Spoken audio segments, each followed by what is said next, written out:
It was a warm summer afternoon, the kind of day that filled the air with the laughter of children and the splash of water at the community pool. The shimmering blue water was a magnet for the neighborhood kids, and Calvin Clayton was no exception. At 14 years old, Calvin was eager to enjoy his first visit to the pool, since moving into the neighborhood with his family. Calvin's excitement was contagious. He wore a bright red swim shirt, carried a rolled-up towel under one arm, and had a grin that seemed to light up the entire poolside. To him, this was more than just a trip to the pool. It was a chance to meet new friends and feel at home in his new community. But not everyone shared Calvin's enthusiasm. Sitting near the shallow end on a white lounge chair was Linda Harrington. Linda had been a fixture in the neighborhood for years, known for her sharp eyes and sharper tongue.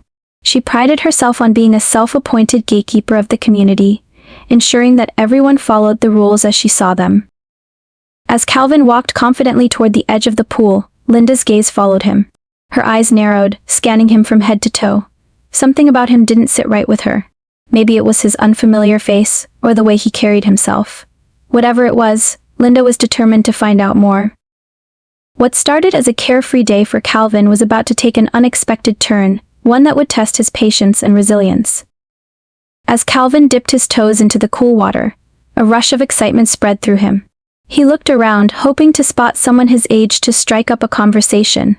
A group of boys playing with a beach ball in the deep end caught his eye, and he smiled, thinking this could be his chance to join in. But before he could take another step, a sharp voice sliced through the air. "Excuse me, young man." Startled, Calvin turned to see Linda Harrington striding toward him. She held a clipboard in one hand, her sunglasses perched on the tip of her nose, and her lips pressed into a thin line. "Yes, ma'am," Calvin replied politely, unsure of what she wanted. Linda's eyes scanned him again, this time with a pointed intensity. "I don't believe I've seen you here before. Are you a member of this pool?" Calvin hesitated, confused by her question. "My family just moved here a few weeks ago, and my mom said we're members now." Linda raised an eyebrow. "And where's your membership card?" she asked, her tone icy. I didn't know I needed to bring it," Calvin admitted, feeling a knot tighten in his stomach. "Well," Linda said, her voice dripping with skepticism, "rules are rules. No card, no swimming." A small crowd began to gather, their murmurs adding to Calvin's growing discomfort. He felt every pair of eyes on him as he tried to explain. "I'm really sorry. My mom signed us up. Maybe you can check the list." Linda held up her clipboard dramatically and scanned the names, making a show of flipping the pages. Finally she looked up and said, "You're not on here. I'm going to have to ask you to leave." Calvin's cheeks burned with humiliation, but he stood his ground. "Ma'am, I promise we're members. Maybe there's been a mistake?" Before Linda could respond, another voice chimed in. "Linda, what's going on here?" It was Mr. Peterson, the pool manager, who had been observing the scene from his office window. He walked over, his brow furrowed as he glanced between Linda and Calvin. "This boy claims he's a member," Linda said, her tone implying doubt, "but he doesn't have a card, and his name isn't on the list." Mr. Peterson looked at Calvin and smiled kindly. "What's your name, son?" "Calvin Clayton," he replied, his voice steady despite the lump in his throat. Mr. Peterson nodded. "Give me a moment. I'll check our records." As Mr. Peterson walked away, Linda crossed her arms and muttered loud enough for Calvin to hear. "Some people just don't belong here." The words stung, but Calvin kept his head high. He refused to let her see how much it hurt. Mr. Peterson returned moments later, holding a thick binder. His expression was calm yet serious as he flipped through the pages. Calvin stood motionless, aware of the growing crowd around him. The whispers had turned into hushed conversations, their curiosity and judgment palpable. "Here it is," Mr. Peterson announced, pointing to a name on the page. "Calvin Clayton. New member as of 2 weeks ago." Relief washed over Calvin, but it was quickly overshadowed by the tension hanging in the air. Linda Harrington's face tightened. Well, he still doesn't have his card. He should know better than to come unprepared. Mr. Peterson's kind but firm voice cut through her protest. "Linda, that's enough. It's common for new members to forget their cards. We're here to create a welcoming environment, not to embarrass anyone." Linda opened her mouth to argue but stopped when she noticed the disapproving looks from some of the onlookers. She huffed, turning her gaze away from Calvin. "Calvin," Mr. Peterson said warmly, "you're more than welcome here. I'll make sure the front desk issues you a replacement card for next time." "Thank you, sir," Calvin replied, his voice steady despite the lump in his throat. As Mr. Peterson turned to address the crowd, he added, "Let's all remember to treat each other with kindness and respect. This is a place for everyone to enjoy." The crowd slowly began to disperse, and Calvin felt the weight of their stares lifting. Yet he couldn't ignore the lingering sense of isolation. As Calvin headed back to his spot near the pool, a boy from the group playing beach ball called out to him, "Hey, you want to join us?" Surprised but grateful, Calvin nodded and smiled. "Sure." As he waded into the water to join the game, he noticed Linda glaring at him from across the pool. Her posture was stiff, her lips pressed tightly together. Calvin knew this wasn't over, but for now he focused on the game, determined to make the most of his day. The ripples of kindness from Mr. Peterson and the other boy gave Calvin hope, but they also highlighted the deeper issues in the community, a place where belonging wasn't guaranteed for everyone. The beach ball game was lively, filled with laughter and playful splashes. Calvin, grateful for the invitation, felt a flicker of normalcy returning. For a brief moment, he forgot about the earlier confrontation and allowed himself to enjoy the camaraderie of the other kids. But Linda Harrington wasn't one to let things go so easily. From her perch near the lounge chairs, she watched Calvin with narrowed eyes, her resentment simmering just beneath the surface. She leaned over to a fellow member, her voice low but sharp enough to carry. "I don't understand why they're letting just anyone in these days. It used to mean something to be part of this club," she said. The woman nodded uncomfortably, not fully agreeing but unwilling to challenge Linda's words. Others nearby pretended not to hear, though their shifting postures betrayed their unease. Across the pool, Calvin couldn't hear her exact words, but he could feel the weight of her disdain. It clung to the air like a storm cloud, threatening to darken his newfound joy. He tried to focus on the game, but his mind wandered back to the questions that always seemed to haunt him. Why did some people treat him differently? What had he done to deserve it? As the game wound down, Calvin stepped out of the pool, water dripping from his arms as he grabbed a towel. He was about to head back to his spot when he noticed Mr. Peterson approaching Linda. "Linda," he said gently but firmly, "can I have a word?" Her smile was tight as she nodded, though irritation flickered in her eyes. "I've been hearing some things that concern me," Mr. Peterson began. "This club has always prided itself on being a place where everyone feels welcome. But lately I've noticed some behavior that doesn't align with that." Linda's posture stiffened. "If you're referring to my comments earlier, I was simply pointing out the importance of rules. We can't have people disregarding them. It sets a bad precedent." Mr. Peterson's expression remained calm. "Rules are important, but so is the way we treat each other. Making someone feel unwelcome, especially a new member, is not the kind of environment we want here." Linda's face reddened, but she held her tongue, her eyes darting to the onlookers nearby. Calvin, drying off a few feet away, couldn't help but overhear. He felt a mix of emotions: gratitude for Mr. Peterson's defense, but also frustration that such a conversation was even necessary. As Mr. Peterson walked away, Linda's gaze flickered back to Calvin. Her expression was unreadable, but her silence spoke volumes. For Calvin, the moment was bittersweet.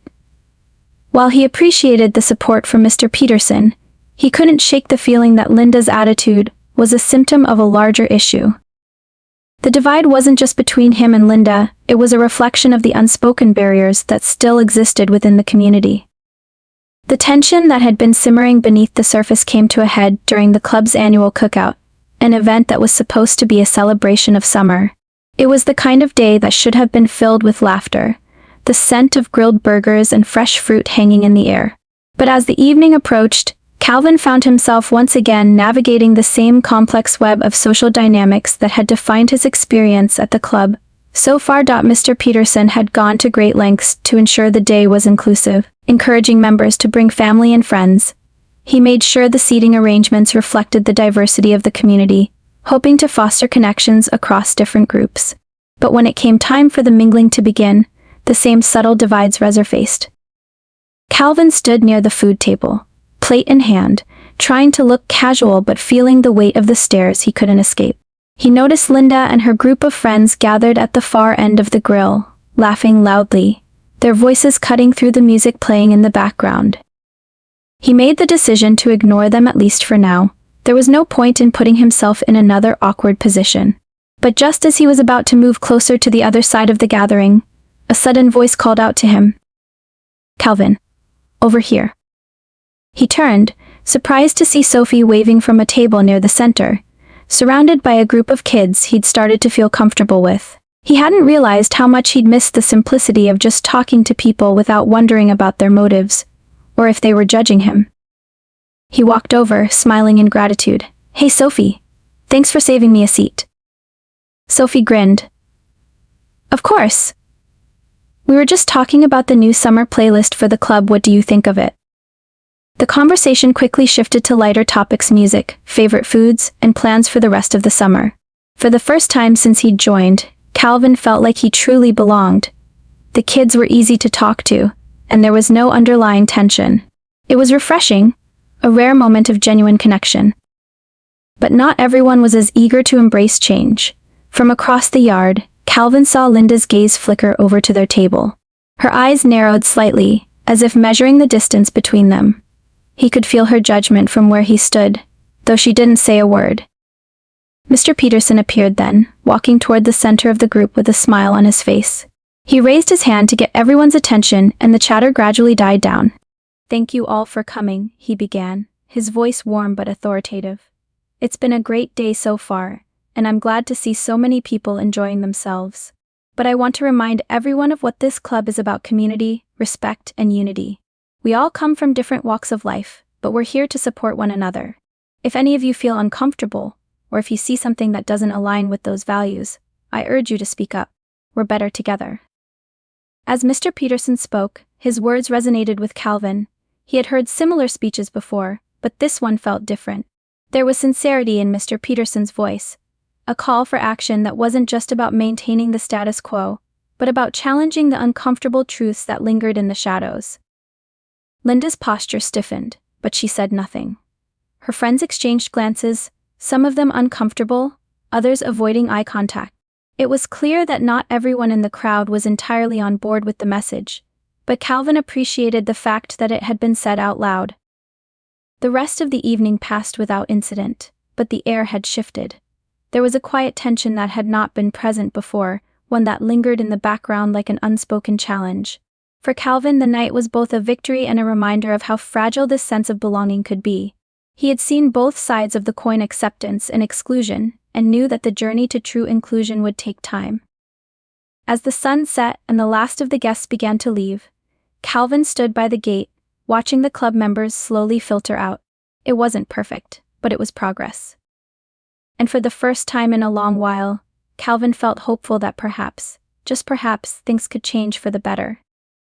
The week that followed the cookout was a quiet one for Calvin. There was no dramatic fallout from the event, but he could sense a subtle shift in the way people interacted with him. It was as if the conversation that had been started at the cookout was still hanging in the air, unspoken but impossible to ignore.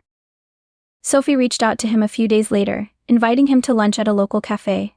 She was one of the few who had been consistently supportive, someone who saw beyond the surface and understood the challenges Calvin had faced. When they sat down, the conversation quickly turned to the cookout. "So, how are you feeling about everything after the speech?" Sophie asked, stirring her coffee thoughtfully. "I know it wasn't exactly easy for you." Calvin took a deep breath, grateful for the chance to talk. "Honestly, it's been a mix of things. I'm glad Mr. Peterson said what he did. It's exactly what the club needed to hear. But there's still this lingering tension, you know? People don't change overnight, and I'm not sure they're ready for the kind of change Mr. Peterson was talking about." Sophie nodded, her expression serious. "Yeah, I get that. It's hard. Some people are just stuck in their ways, and it's tough to break through those old mindsets." "But I don't want to give up," Calvin said, his voice steady. "I've been in situations where I've had to fight for my place before, and I'm not going to let this be another one of those times. I'm going to keep showing up, even if it feels uncomfortable. Maybe the change won't happen in a month, but I think it can, eventually." Sophie smiled, her eyes kind. That's the spirit. And you know there are people who are on your side. I'm one of them, and I think we need more people, like you, to stand firm, even when it feels like you're the only one. The club needs people who believe in what Mr. Peterson said, people who won't back down. As the conversation continued, Calvin felt a renewed sense of purpose. Sophie's words were a reminder that even the smallest actions could make a difference. He didn't need to change the entire club on his own, he just needed to keep showing up and be the kind of person who could lead by example. Later that week, Calvin received a message from Mr. Peterson. It was short but to the point. Calvin, I've been hearing positive things about your efforts and your commitment. Keep up the good work. Let's talk soon, Peterson. The message was brief, but it felt like a validation of everything Calvin had been working toward. It was one thing to hear support from friends like Sophie, but to have the president of the club acknowledge his efforts meant a lot. It was proof that change was happening, even if it was gradual. However, not all feedback was positive. During the next club meeting, Linda's group seemed to be in a noticeably colder mood. She barely looked in Calvin's direction, and her friends avoided eye contact altogether. It was clear they weren't happy about the direction the club was taking, but no one said anything outright. The tension was palpable, and for a moment, Calvin wondered if it was worth pushing forward. But as the meeting went on, something unexpected happened. Another member, George, who had been fairly quiet up until then, stood up to speak. I've been thinking a lot about what Mr. Peterson said at the cookout, George began, his voice a little shaky but determined. And I think we need to do more than just talk about change. We need to make it happen. I've been in this club for years, and I've seen things that I'm not proud of. It's time for all of us to hold each other accountable. The room fell silent as everyone turned to George. Calvin could feel the shift in energy, a slight crack in the resistance that had surrounded the club for so long. It wasn't much, but it was a start. By the end of the meeting, Mr. Peterson made it clear that the club would be moving forward with initiatives aimed at fostering a more inclusive environment. It wasn't going to be easy, and it wasn't going to happen overnight, but it was a step in the right direction. As Calvin walked out of the meeting, he felt a sense of cautious optimism. The road ahead was uncertain, and the challenges were far from over. But he knew one thing for sure, the battle for inclusion had just begun, and he was ready to be a part of it. A few months passed after the cookout, and the atmosphere in the club slowly started to change, but not in the ways Calvin had expected. He had hoped for swift transformations, that the seeds of awareness Mr. Peterson planted would bloom almost immediately. But like many real-world changes, the progress was slow and uneven, and not everyone was on board. Calvin spent his days juggling his responsibilities at the club and his personal life, but he always kept an eye on the subtle shifts occurring within the group. He noticed that some members, including Linda and her friends, were still resistant, and it seemed like they were just waiting for a reason to pull back into their old, comfortable routines. They seemed to be quietly watching for any missteps to prove that the changes Mr. Peterson envisioned weren't practical. It was frustrating, but Calvin reminded himself that change, especially in groups, never followed a straight line. One afternoon, as Calvin was preparing to leave the campus, he was stopped by George, the member who had spoken out at the last club meeting. George looked more intense than usual, a mix of excitement and nervous energy in his eyes. Calvin, I've been thinking a lot about what you said about pushing for real change, George said, almost breathlessly, and I think we can actually do something. I've been talking to a few other members who are on board and we're planning something. A big push, you know? A way to really get the club on the path Peterson's talking about. Calvin was taken aback. What do you mean exactly? He asked, a little wary. He had been burned before by people who seemed all talk, and he didn't want to get his hopes up. George leaned in, lowering his voice. We're organizing a community event. It's going to be about real conversations about race, inclusion, and what that looks like for us as a club. We're inviting people from all kinds of backgrounds, even some alumni who've left because they didn't feel welcome. It's going to be raw and real, but it's the only way to get the club to see that this is more than just a nice-to-have idea. Calvin's heart raced. He had never heard George sound so committed, so certain. I'm in, Calvin said, without hesitation. It was a risk, but it was the kind of bold step that could push the club forward. But we have to make sure everyone knows this isn't about blaming anyone. It's about understanding, not pointing fingers. George nodded eagerly. Exactly. This is about getting everyone to talk openly and honestly, no more pretending that everything's fine when it isn't. As the weeks passed, Calvin and George worked tirelessly on planning the event. They reached out to speakers, booked a venue, and began promoting the idea within the club.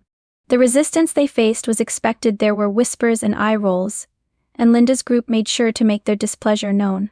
Still, the event was slowly gaining traction, and more members were beginning to ask questions. When the day of the event finally arrived, Calvin was nervous, but determined.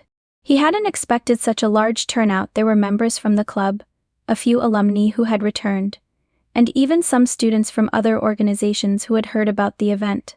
It was a diverse crowd, with a range of opinions, but there was one thing they all shared: a willingness to listen. The event kicked off with an opening speech from Mr. Peterson, who spoke candidly about the club's history and its potential for growth. He acknowledged that the road ahead wouldn't be easy, but he expressed his belief that change was necessary and possible. His words set the tone for the day, and the conversations that followed were powerful. Calvin facilitated a panel discussion that included a mix of club members, students, and alumni. The discussion was uncomfortable at times, as old prejudices and misconceptions were aired, but it was also enlightening. Members who had never truly considered the experiences of others began to ask questions, while others shared their personal stories of exclusion and frustration. The conversation was honest, raw, and emotional. As the panel discussion came to a close, Calvin took a deep breath. This was the turning point. He had been waiting for a moment where things could finally change. He looked around the room and saw a mix of expressions. Some were thoughtful, some were shocked, but many seemed to be listening in a way they hadn't before. After the event, Calvin felt a quiet sense of accomplishment. The club wasn't perfect. There was still resistance, and the work was far from over, but he knew they had crossed a critical threshold. People were finally talking about the issues that mattered. There was no going back now. In the weeks that followed, there were more conversations, more events, and slowly but surely, the club began to feel different. The conversations about race, inclusion, and change were no longer whispered behind closed doors. They were front and center. And although it was still a work in progress, Calvin knew that this event had marked the beginning of something larger. Change was happening, even if it was slow and often uncomfortable. The club wasn't perfect, but it was on the right path. And Calvin knew that, as long as they kept moving forward, they could eventually reach the place where true change would take root. As the weeks passed, Calvin felt an increasing tension. Although the event had sparked meaningful conversations and made some strides toward change, the resistance within the club had only intensified. The hopeful optimism from the event began to clash with the harsh reality of human nature. Change was difficult, especially when it required individuals to confront their own biases. It wasn't just the usual suspects like Linda and her friends anymore. Even members who had seemed open-minded during the event were now starting to backtrack. Some claimed the discussions were too uncomfortable, too divisive. Others felt that the club was overstepping its bounds, trying to solve problems that were too big for them to address. They argued that the club's purpose was to focus on fun, community, and tradition, not to delve too deeply into issues of race and inclusion. Calvin found himself constantly walking a fine line. He had to balance pushing for change while also keeping the club from unraveling. It seemed like every step forward was met with 2 steps back. The dissonance in the group was palpable. Some members were eager to continue the conversations, while others resisted the idea of further exploration. The club had become divided, with fault lines that were hard to ignore. One evening, as Calvin was locking up after a meeting, he was approached by Mr. Peterson, who had been quietly observing the club's transformation. "Calvin, how are you feeling about everything?" he asked, his voice filled with genuine concern. Calvin sighed, running a hand through his hair. "Honestly, I don't know. The event went well, but it's like people are shutting down now. Some are refusing to talk about it anymore, and others are just avoiding the subject completely. I can feel the divide growing." Mr. Peterson nodded slowly, as if expecting this. Change always brings discomfort. It's easy to make progress when everyone's on the same page, but real progress comes when people are forced to confront their own beliefs, even if they resist it at first. You're dealing with a natural part of the process. Calvin wasn't sure if he felt comforted by that or more anxious. "So what do we do now? It feels like we're at a breaking point. If things get worse, we could lose everything." Mr. Peterson paused before answering. You need to keep going. Change doesn't happen all at once, and it's not always pretty. The resistance you're seeing is part of the challenge. But it's important to keep pushing, keep talking, and most importantly, keep leading by example. People will come around eventually, but only if you remain consistent. The conversation with Mr. Peterson was a wake-up call for Calvin. He realized that he had been focusing too much on the immediate resistance, rather than keeping his eyes on the bigger picture. He had been hoping for instant results, but change was going to take time, effort, and patience. With renewed determination, Calvin decided to confront the club's divisions head-on. He called for a meeting with the key members who had voiced their concerns. It was time for a candid discussion, one that went beyond the surface-level arguments and got to the heart of the issue. He knew that if they were going to move forward, they needed to understand each other better. At the meeting, Calvin opened by acknowledging the tension within the group. I know there's been some discomfort after the event. I get that. Change isn't easy, and it's not supposed to be. But if we're going to move forward, we need to talk about what's bothering us openly and honestly. We can't just sweep this under the rug. Linda, who had been particularly vocal about the discussions being too divisive, crossed her arms defensively. It's not that we don't care, Calvin, she said. It's just that these conversations are making people uncomfortable. They're making us feel like we have to apologize for things we didn't do. Calvin nodded, understanding her perspective. I get that. But the point isn't to make anyone feel guilty. It's about understanding the history and experiences that others have gone through. It's not about blaming individuals, it's about looking at the larger picture and acknowledging where we, as a group, have room to grow. There was a long silence after that. Some members looked away, clearly still uneasy, while others seemed to be thinking deeply about what Calvin had said. Slowly George, who had been quiet until then, spoke up. Look, I get it now, George said. I used to think we were just doing fine, that we were a good group and we didn't need to change anything. But after hearing some of the stories from the event, I see that there's more we need to do. We can't just stay in our bubble and pretend everything's okay when it's not. We need to do better. Calvin's heart lifted at George's words. This was the turning point he had hoped for. Slowly but surely it seemed like the walls were coming down. But it wasn't going to be a quick fix. As the meeting wrapped up, Calvin felt both hopeful and exhausted. He knew the road ahead would still be rocky. There would be more resistance, more difficult conversations, and more moments when it felt like they were taking one step forward and two steps back. But he also knew this was the only way to create real, lasting change. The tension in the club hadn't disappeared, but for the first time in a while, Calvin felt a sense of unity. They might not agree on everything, but they were talking, they were listening, and that was a start.